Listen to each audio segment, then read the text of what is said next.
Por mais de 3 bilhões de anos, a nossa Terra tem visto a ascensão e a queda de espécies. Ocupantes temporários de um mundo em mudança. Os vencedores desenvolvem traços novos e os perdedores tornam-se extintos.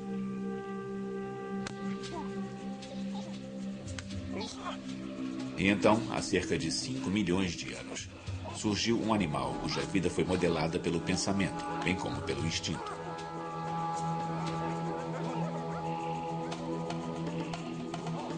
E a mente dessa criatura se expandiu, evoluiu para um novo ser radical, um ser humano.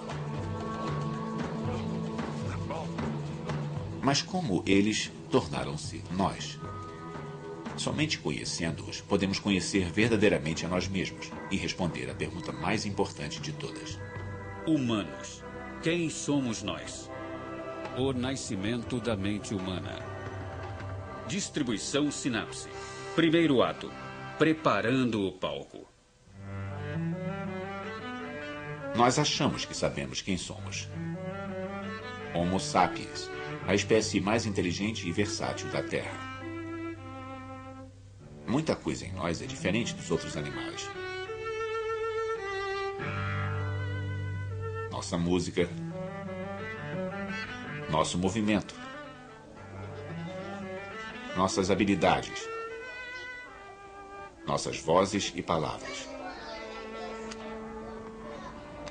Somos espertos o bastante para viver em qualquer lugar do planeta Terra e até para sonhar com viagens a outros mundos.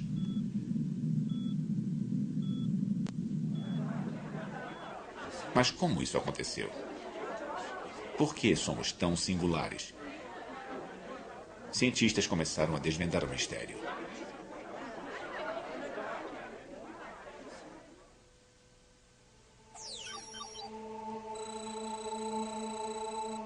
É uma história que começa na África, há mais de 3 milhões de anos.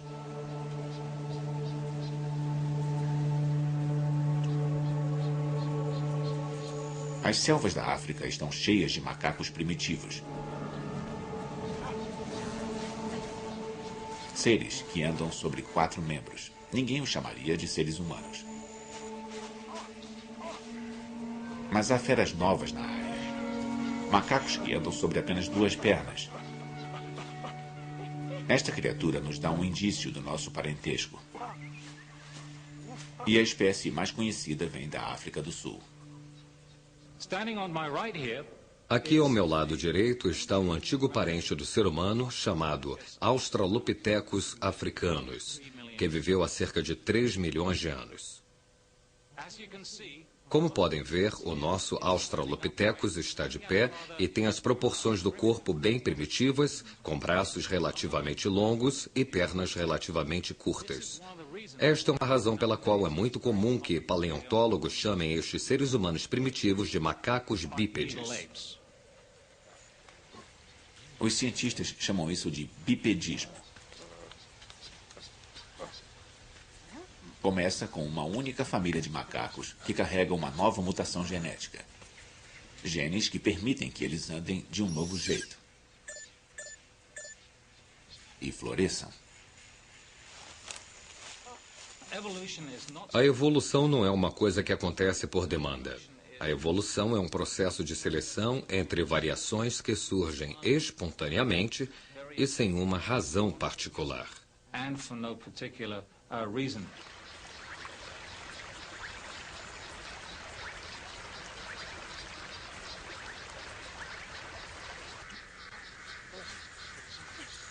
O andar em pé começa por acaso. Mas ficar em pé é melhor para sobreviver. Se torna uma vantagem. Os cientistas chamam isso de seleção natural. Mas por que andar em 2 pés ajuda tanto? A resposta pode estar no clima. Outrora, a África era um lugar muito diferente. Não havia o deserto do Saara, nem a planície do Serengeti. Apenas florestas densas. Um paraíso para quem vive em árvores. Mas há 5 milhões de anos começou uma era de resfriamento global. Uma era do gelo na Antártida. E as geleiras arrastaram-se para o norte, roubando umidade dos oceanos e das nuvens. A África seca. Aquelas selvas impenetráveis viram florestas, bosques e planícies. Mas esse desastre não impede os homens macacos. Longe disso.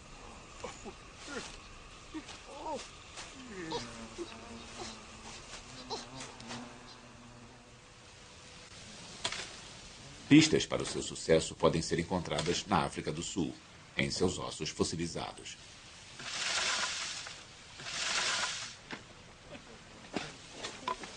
Lee Berger é um paleoantropólogo, um especialista dos macacos que viraram os primeiros ancestrais dos seres humanos.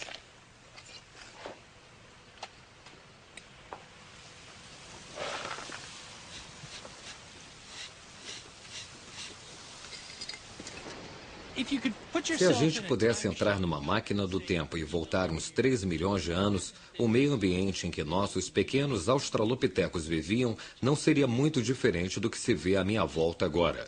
Floresta partida, uma floresta mais densa, umas árvores muito grandes, mais arbustos muito densos e muita água no leito do rio. Nossos homens macacos passariam os dias se deslocando nesse meio ambiente, colhendo frutas das árvores, retirando coisas comestíveis do solo. Essa é a história da evolução humana. Adaptabilidade em muitos lugares diferentes.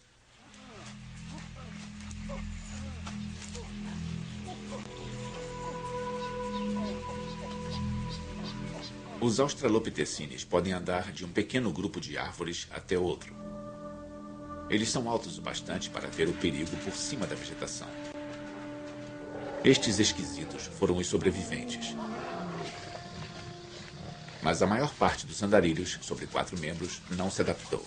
O encolhimento das florestas reduziu seu suprimento de comida e os deixou expostos aos predadores velozes nos limites da floresta.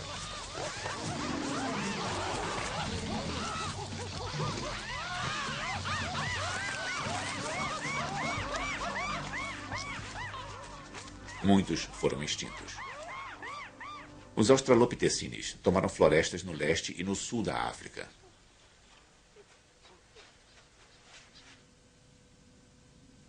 Foi um golpe de sorte na loteria da evolução. E em 2,5 milhões de anos, há 4 espécies diferentes desses macacos em pé, se balançando e desfilando pela África.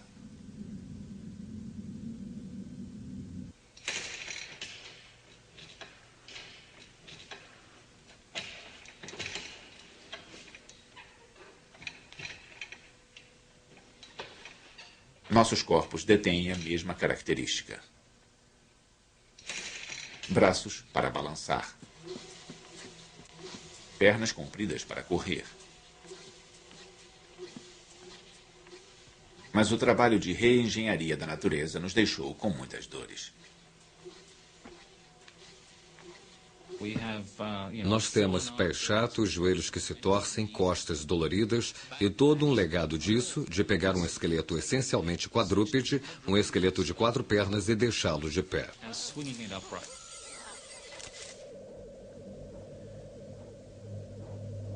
Sentimos dores, logo existimos. Mas um novo jeito de andar levou a um novo jeito de pensar? Os fundamentos básicos sobre o que nos torna humanos, o que nos torna fundamentalmente diferentes de todos os outros animais neste planeta, incluindo os nossos parentes próximos, os macacos, tiveram seus fundamentos nesses australopitecines. Quando andamos sobre 2 pernas, quando olhamos para o mundo como um objeto tridimensional a ser manipulado e usado, abrimos um mundo para nós a que nenhum outro animal poderia ter acesso do jeito que nós podemos ter. Ficando em pé em cima do capim, os homens macacos encontraram um mundo totalmente diferente de seu lar florestal. Mas eles perceberam isso? Seus cérebros não ficaram maiores. São do mesmo tamanho que o de um chimpanzé. Eles têm apenas 1/3 do tamanho do nosso. Mas às vezes, Tamanho não é tudo.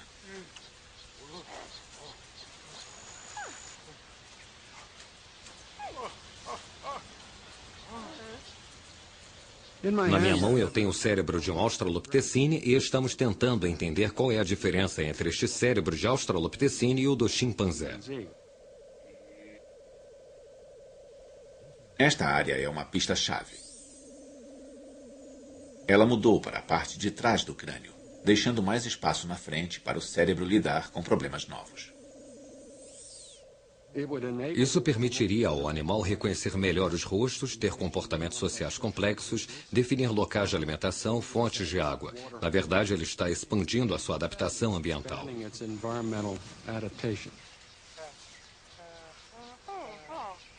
As regras são claras e cruéis. Usar a inteligência para ir a campo e comer rápido antes que alguma coisa o coma. Eles deviam estar em perigo constante. Então, uma das coisas que eu acho que deve ter sido importante foi reconhecer os sinais da natureza, aprender o que querem dizer os rastros no solo, manchas de sangue, vegetação partida, etc, etc. E isso parece ser uma coisa que os macacos pequenos e os grandes são totalmente cegos.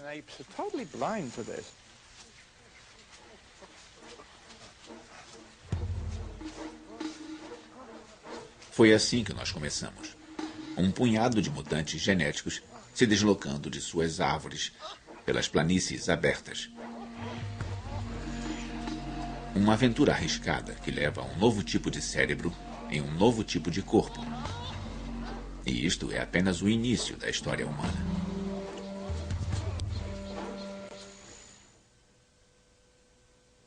Segundo ato, os primeiros inventores. Os australopithecines florescem na África há 2,5 milhões de anos. Um traço vencedor, nada ruim.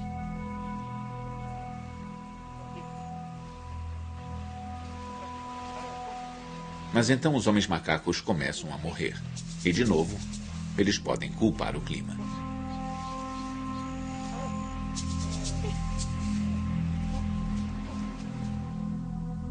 A crise é causada pelo resfriamento global. O Polo Norte congela pela primeira vez. Um novo ciclo de eras do gelo está começando. Para os macacos andarilhos da África, isto é um desastre. De novo na África, as florestas diminuem e os capinzais crescem. Para os australopithecines, atravessar os longos campos significa passar pelo corredor polonês de predadores famintos. Eles precisam de comida, mas eles são a comida. O desafio é antigo. Evoluir ou morrer.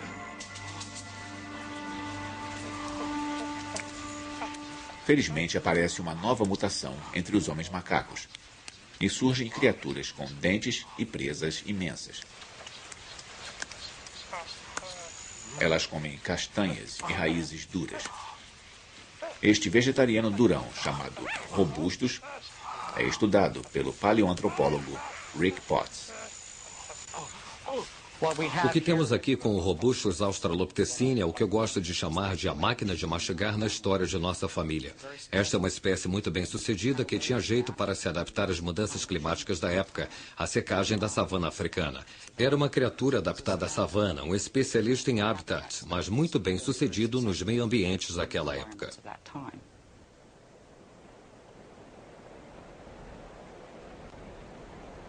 Eras do gelo fizeram da África uma montanha-russa de séculos secos e úmidos. Fica difícil a vida para os comedores de raízes quando as plantas morrem.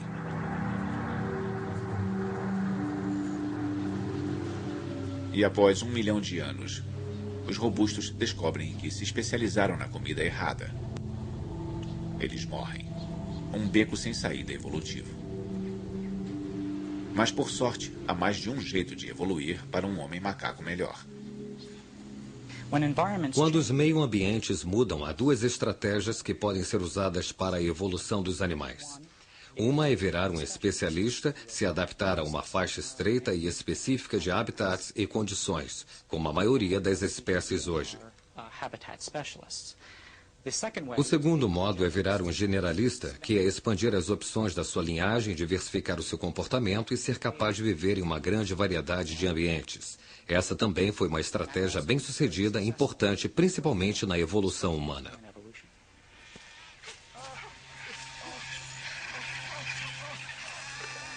Ao mesmo tempo, uma outra espécie de Australopithecines está surgindo.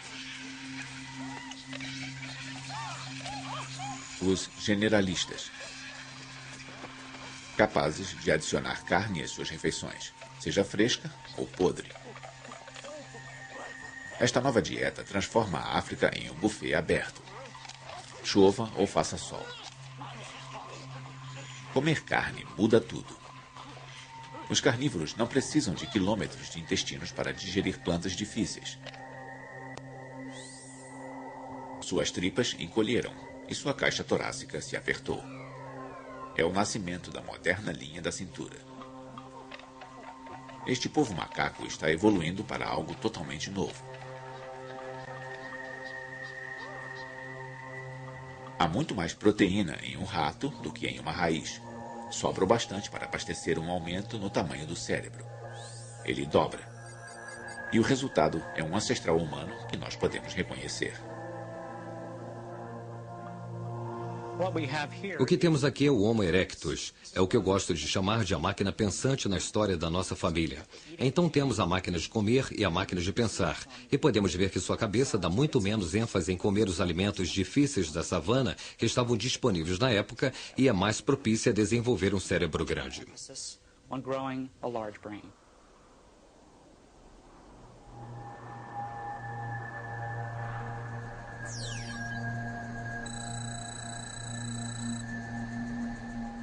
O humano que surge há 1.800.000 anos é obra da arte evolutiva. Alto e magro, rápido e inteligente.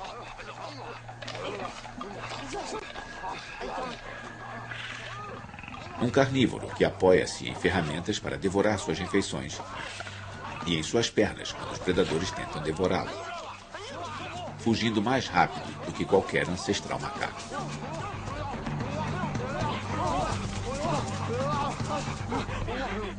Ao meu lado está um Homo ergaster macho, ou também conhecido como um antigo Homo erectus africano, que era membro da espécie humana mais antiga que conhecemos e tinha as proporções do corpo exatamente como as nossas. Eles tinham cérebros relativamente pequenos, com apenas metade do tamanho do nosso, mas um rosto reduzido e, em geral, pareciam muito mais conosco do que seus antecessores.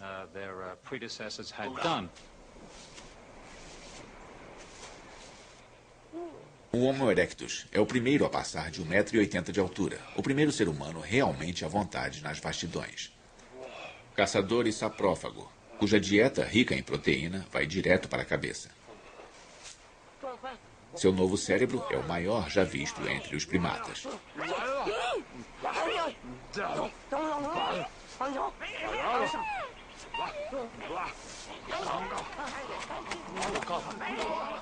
O Erectus ganha um cérebro grande por acaso, graças à sua dieta.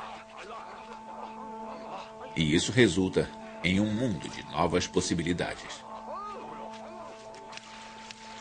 Ele começa a quebrar pedras para cortar e fazer ferramentas. Homem macaco algum jamais sonhou com tais coisas. O Homo erectus desenvolveu a capacidade de arrancar pedaços grandes de pedras das rochas e seixos. Temos, por exemplo, esta aqui, que tem esta marca imensa onde foi destacada de um pedaço de pedra bem maior. E aí o Homo erectus usava uma outra pedra para tirar lascas, ficando muito afiada.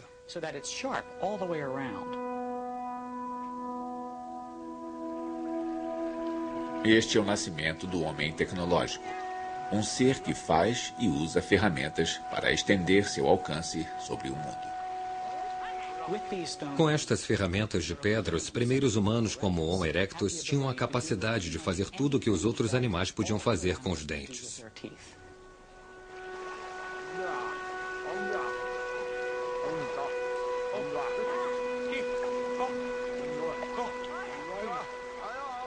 O Erectus é o primeiro a ver uma lâmina em um punhado de pedras.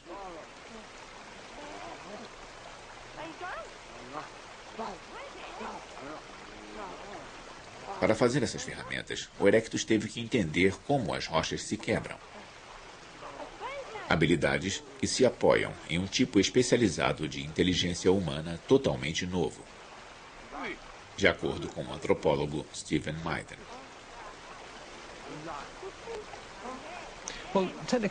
A inteligência técnica é um termo usado para nos referirmos a como alguém pode manipular objetos e fazer objetos de um modo muito complexo.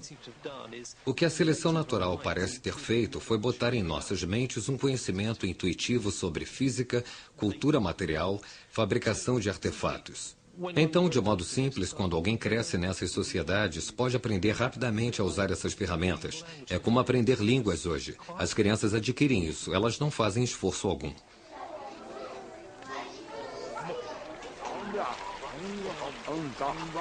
Podemos ver uma sombra de nós mesmos neste antigo prodígio das planícies africanas.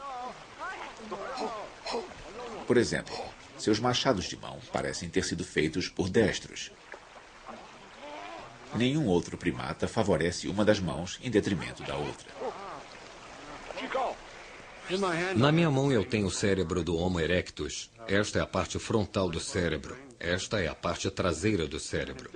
E além do seu óbvio tamanho maior, os dois hemisférios não são simétricos. Ou seja, o esquerdo na parte traseira é levemente maior e ele é levemente maior à direita na parte lateral. Nós achamos que isto tem a ver com a capacidade de distinguir direita de esquerda e nos dá a primeira evidência de destros no registro fóssil. Nossos corpos ainda se apoiam nessa divisão direita e esquerda. Isso permite que executemos movimentos complicados e tenhamos pensamentos além de qualquer outro animal. Nós achamos que os dois lados do cérebro fazem coisas diferentes. Por exemplo, se eu tento escrever uma frase, provavelmente estou usando mais o meu hemisfério esquerdo do que o meu hemisfério direito. Por outro lado, se eu estou pintando um quadro e tentando dar emoção e contexto a ele, é muito provável que eu vá usar o meu hemisfério direito para conseguir isso.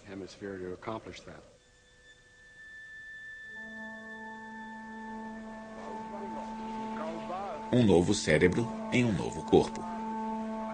As primeiras partes da mente moderna estão surgindo.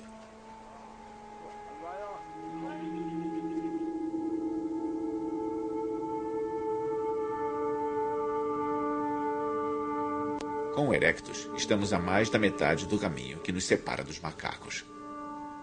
Mas nós devemos uma outra nova habilidade ao Erectus, uma que vai mudar o mundo. Terceiro ato, a mente social. O Homo erectus apoia-se em mais do que ferramentas para sobreviver nas planícies hostis e famintas da África. Ele é parte do cardápio africano e descobre que está mais seguro em grupos. Mas se aproveitar disso, requer um novo tipo de inteligência. Ter uma inteligência social, ser capaz de trabalhar com sucesso com outros, dar atenção aos problemas dos outros e aos seus sentimentos e suas emoções é muito importante para um grupo social bem-sucedido. A inteligência social é todo um pacote de habilidades mentais que permitem que alguém sobreviva e compita com sucesso dentro de um grupo.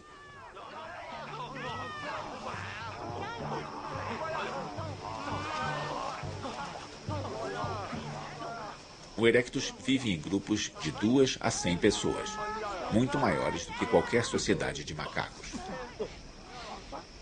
Para continuarem juntos, eles precisam se comunicar. Mas quanto de sua linguagem ele herda dos macacos?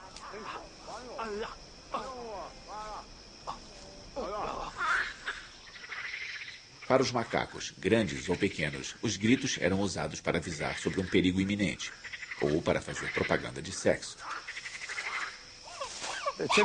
Um chimpanzé pode indicar por algum grito que está com fome ou que está irritado com um de seus colegas, ou pode emitir um som indicativo de que há comida por perto e que os outros devem vir e compartilhar.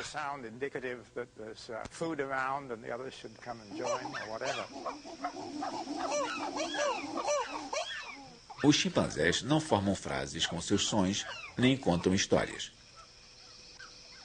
Mas ainda há ecos da fala dos macacos em nossa linguagem de hoje.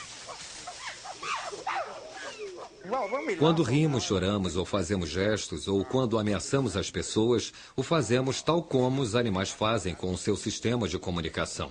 É a sobrevivência e é extremamente que coexiste com a nossa linguagem.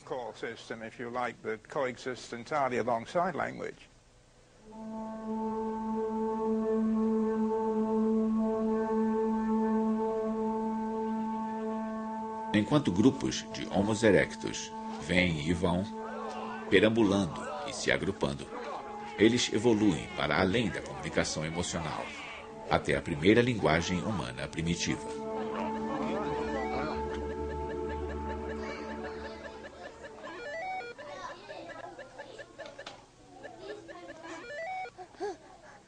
Alguns linguistas acreditam que podemos ouvir os padrões de discurso do Homo erectus ecoando nas vozes de nossas crianças mais novas. Como a maioria dos mamíferos, o erectus e os filhos do ser humano moderno nascem com laringes altas. Isto restringe o alcance dos sons que eles produzem, causando o que chamamos de falar como criança. As crianças modernas crescem sem isso.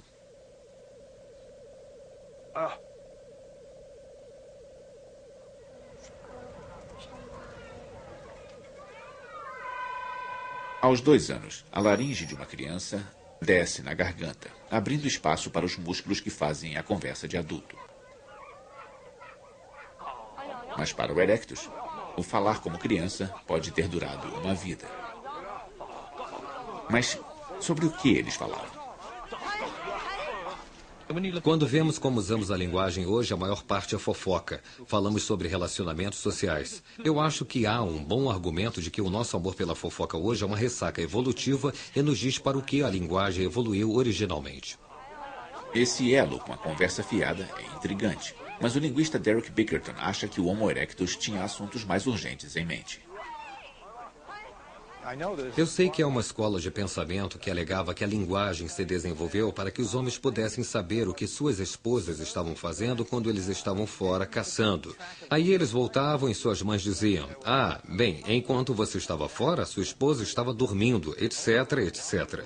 É preciso muitas palavras para dizer isso. Não se pode dizer isso no nível básico.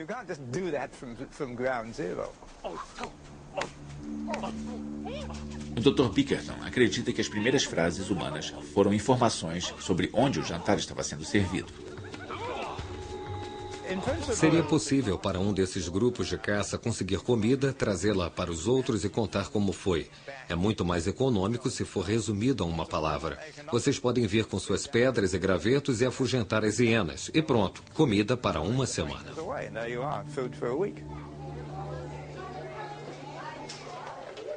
Os linguistas chamam esta forma simples de discurso de protolinguagem. É bem provável que nos estágios iniciais do desenvolvimento da protolinguagem, o Homo erectus usasse o mesmo tipo de expressões de 2 palavras que as crianças muito jovens, as de menos de 2 anos, usam.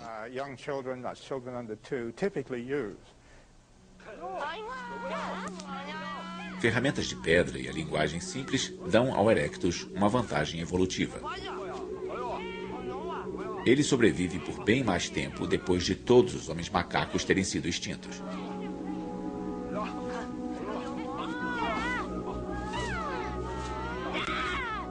E há 1 milhão de anos, o erectus enfrenta a sua própria crise climática. Uma grande série de eras glaciais, durando 90 mil anos de uma só vez, secou a África, criando as grandes savanas que conhecemos hoje.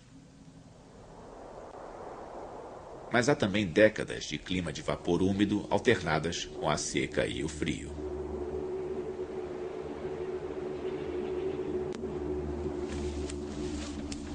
Quando o cardápio muda, o erectus tem que escolher novos animais e plantas para comer.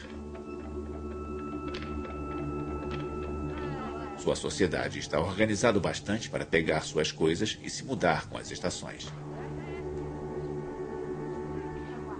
Eles são os primeiros nômades, seguindo grandes migrações de caças, se aventurando em território desconhecido.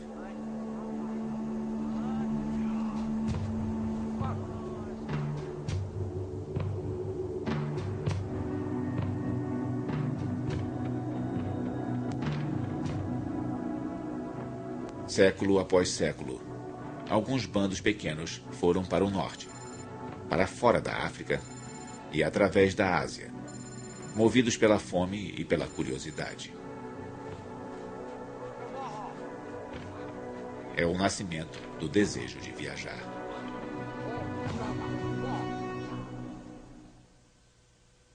Quarto ato, o nascimento da primeira mente humana. Há 800 mil anos, o Homo erectus se tornou o primeiro humano a entrar na Europa, chegando pela Espanha. Mas enquanto o erectus se expande e explora, a evolução humana sofre uma parada.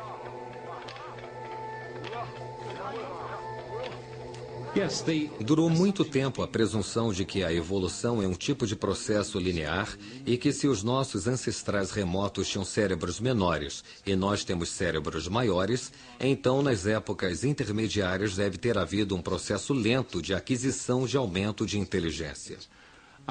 Um exame mais apurado mostra que não é esse o caso. A evolução tendeu, como todas as outras formas que conhecemos, a tomar um tipo de curso episódico.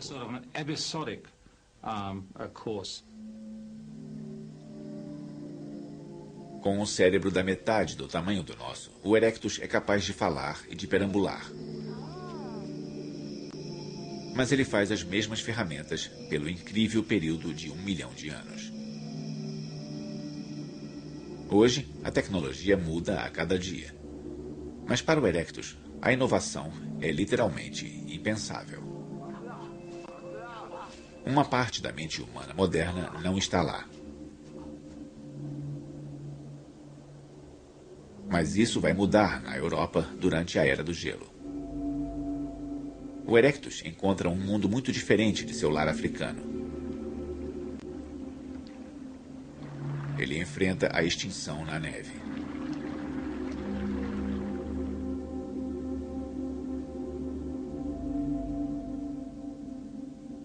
Mas aqui, a evolução entra em uma nova fase de criatividade.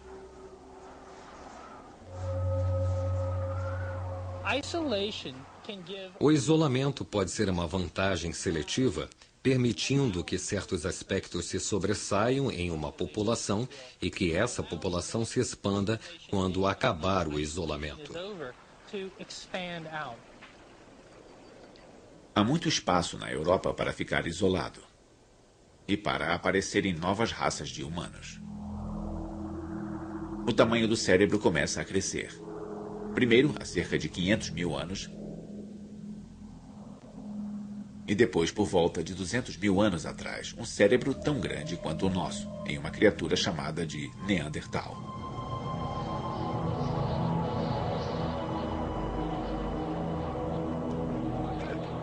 Hoje, frequentemente pensamos no Neandertal como um homem das cavernas rosnante e de andar pesado. Mas ele foi o rei da Europa na Era do Gelo, capaz de inovar e sobreviver no frio.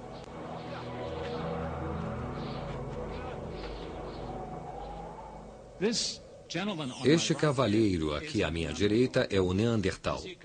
Como podem ver, ele é um pouco mais baixo do que eu, o que é muito típico dos neandertais europeus do período, mas tinha uma estrutura corpórea essencialmente moderna, embora seus ossos fossem muito pesados e suas juntas bem rangentes.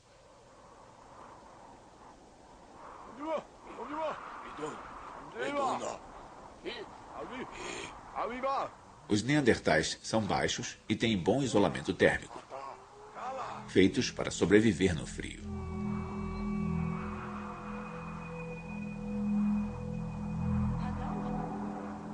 Mas eles precisam enfrentar mais do que só o frio.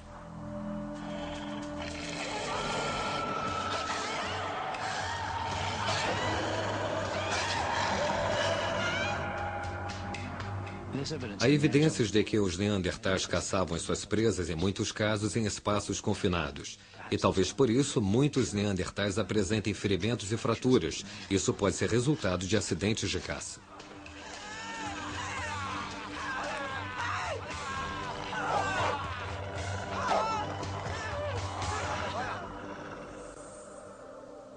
Mas como eles pensavam? Os esqueletos mostram muitas fraturas curadas, sugerindo que homens e mulheres com ferimentos terríveis podem ter sido mantidos vivos apesar de suas incapacidades. Evidências de que suas mentes eram capazes da compaixão.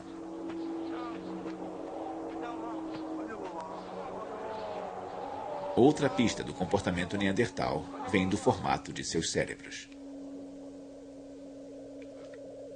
Se olharmos o cérebro do Neandertal, todas as estruturas que vemos nele são quase exatamente as mesmas que vemos no cérebro humano moderno. Em outras palavras, não vemos diferenças essenciais entre o cérebro Neandertal e o cérebro humano moderno. Portanto, alguns acham que os padrões de comportamento Neandertal eram exatamente como os do moderno Homo sapiens. Mas nem todos concordam. Alguns suspeitam de que o pensamento neandertal era muito diferente do nosso. Eles possuíam uma mente fragmentada, de acordo com Stephen Mythen. Acho que os neandertais tinham o que chamo de mentalidade de domínio específico. Eles tinham inteligências independentes que não eram totalmente ligadas. Para os neandertais, podia ser impossível fazer uma ferramenta e sonhar acordado ao mesmo tempo. Eu acho que de muitas formas os neandertais eram melhores para pensar sobre algumas coisas do que nós somos hoje.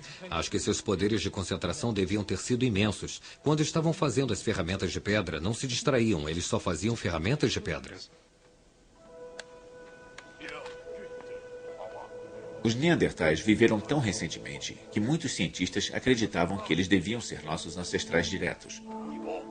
Uma teoria que agora pode ser testada.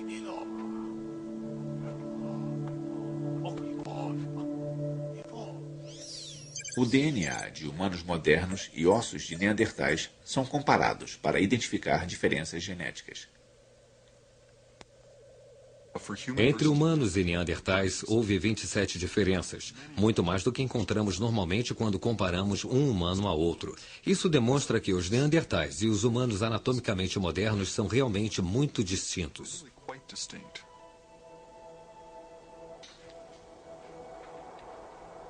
A velha teoria estava errada. Os neandertais não são nossos ancestrais diretos, mas são nossos primos. Há 200 mil anos, a Europa era o lar de uma espécie de humano com um cérebro tão grande quanto o nosso. Humano, mas não um de nós. Com certeza não devemos nos considerar como a medida do que é o ser humano. Nós somos totalmente humanos e os neandertais também eram. Não somos o único jeito possível de ser humano. Os neandertais eram como nós em muitos aspectos, tão humanos quanto nós. E é difícil para algumas pessoas se acostumarem à ideia dos neandertais serem diferentes de nós, mas mesmo assim serem totalmente humanos.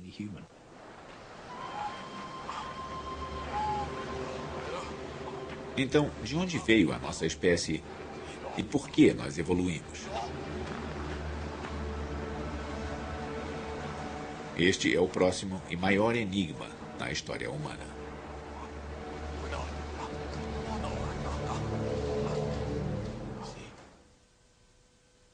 Quinto ato, os primeiros seres humanos. Não é fácil achar os ossos do primeiro Homo sapiens.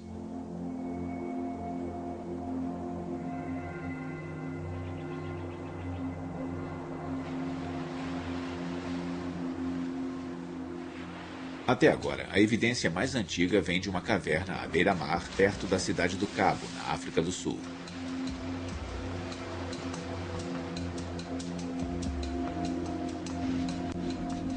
Os ossos têm 120 mil anos de idade. Hilary Deacon passou 15 anos estudando este sítio.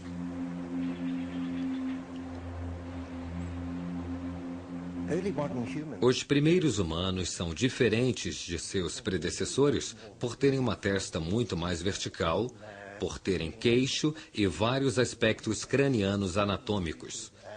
Talvez eu possa explicar isso mostrando alguns dos fósseis. Este fóssil aqui é de um tipo de humano arcaico. Este é o famoso crânio Kubwe de Zâmbia, e ele é muito robusto em toda a arquitetura facial, com a região das sobrancelhas muito robusta. E se o compararmos a um humano moderno, e este é um exemplo, aqui temos uma testa muito mais vertical e a região das sobrancelhas levemente desenvolvida. E este é um crânio muito mais esguio e muito mais gracioso.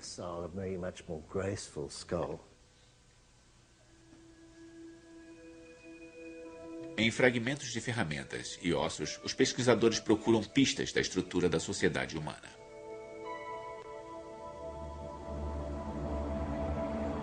Esses humanos modernos usam ferramentas similares às inventadas pelos neandertais na distante Europa. Lanças e lâminas de pedra garantem uma dieta regular de focas, pinguins e peixes. Mas os cientistas duvidam que esses sejam os primeiros humanos.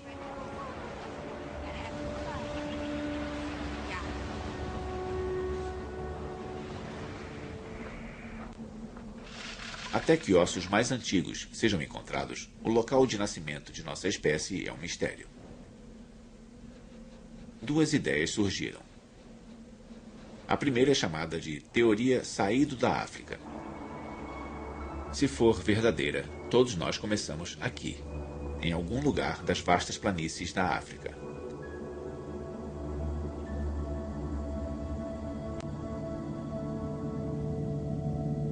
Ou o Homo sapiens se desenvolveu simultaneamente em vários locais, em 3 continentes.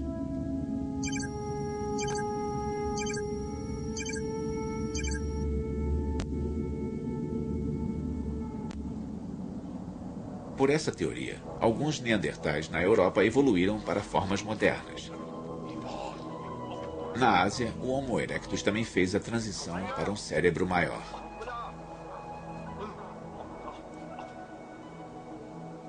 Três espécies na época, uma espécie agora.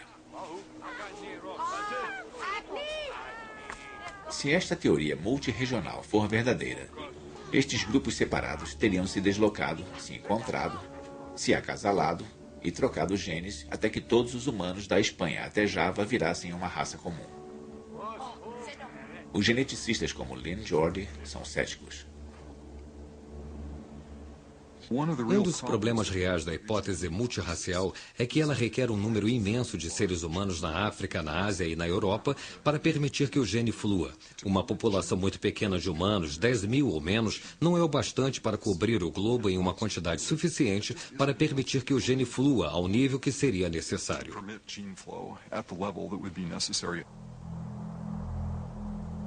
O mundo era grande demais e nossos ancestrais estavam muito espalhados.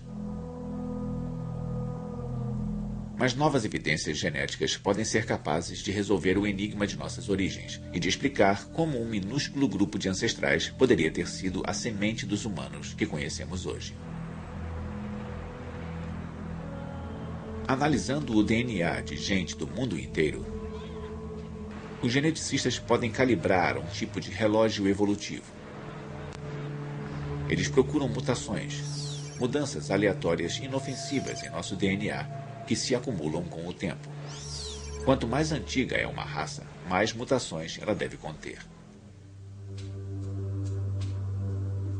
Os resultados são surpreendentes. Todos de fora da África têm um perfil genético muito similar, apesar das diferenças superficiais.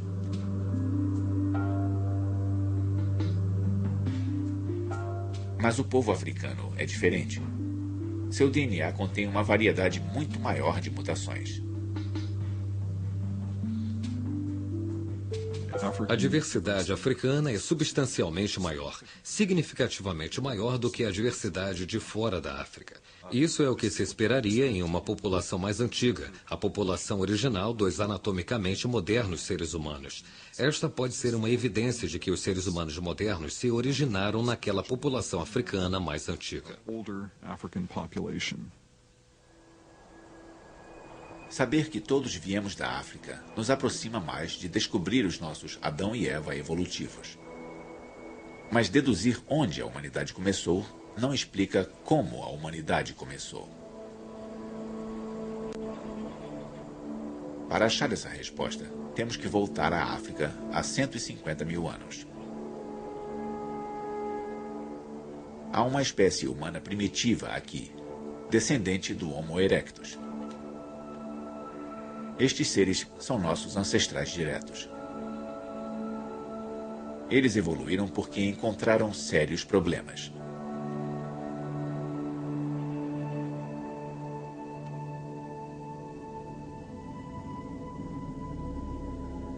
A Europa estava sob um frio profundo e a África estava tomada pela seca. Os desertos hostis se espalharam, criando barreiras que nossos ancestrais não podiam ultrapassar. Bandos ficaram presos e isolados nos litorais e em pequenas comunidades florestais. Os geneticistas suspeitam que ocorreu uma nova mutação que mudou tudo. O que tornou os modernos humanos especiais tem a ver com as nossas habilidades mentais. E isso foi provavelmente um novo fato mutacional que aconteceu. E aconteceu em um certo lugar e em um certo tempo. E aí, provavelmente, houve essa pequena mudança genética.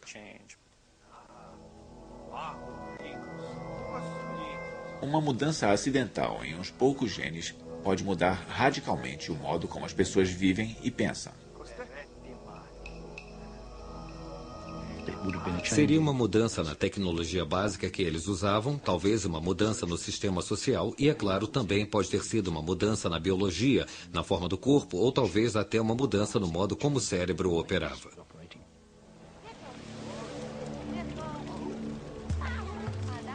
Alguma coisa nova apareceu na Terra.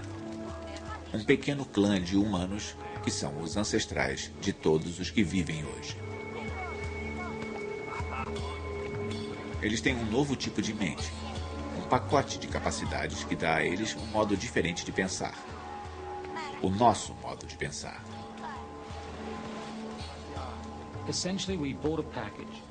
Essencialmente, nós compramos um pacote. Exatamente o que era esse pacote nós não sabemos ao certo, mas ele tem muitas dimensões que ainda estamos descobrindo. Hoje você pode falar em computadores, sinfonias e foguetes à lua, esse tipo de coisa. Amanhã pode haver outras coisas de que você poderá igualmente falar que ainda não inventamos. O que nós temos é uma capacidade e ainda estamos explorando os limites dessa capacidade.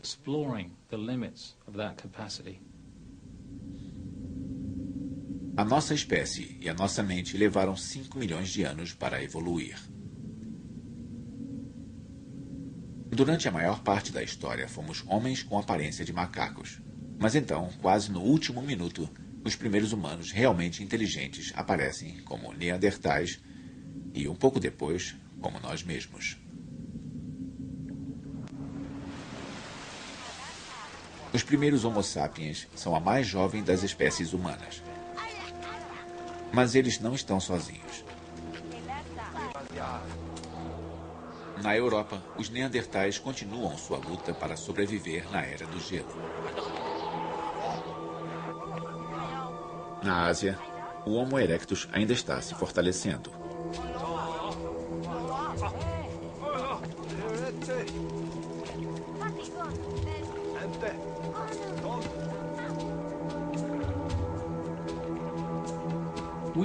Nós tendemos a pensar que por estarmos sozinhos no mundo, o nosso jeito é o jeito normal de se fazer as coisas.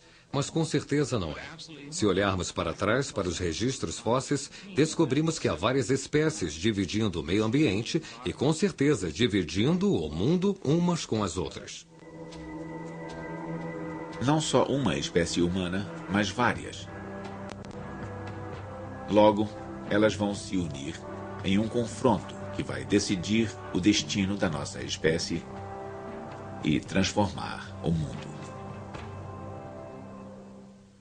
Versão brasileira MG Studio.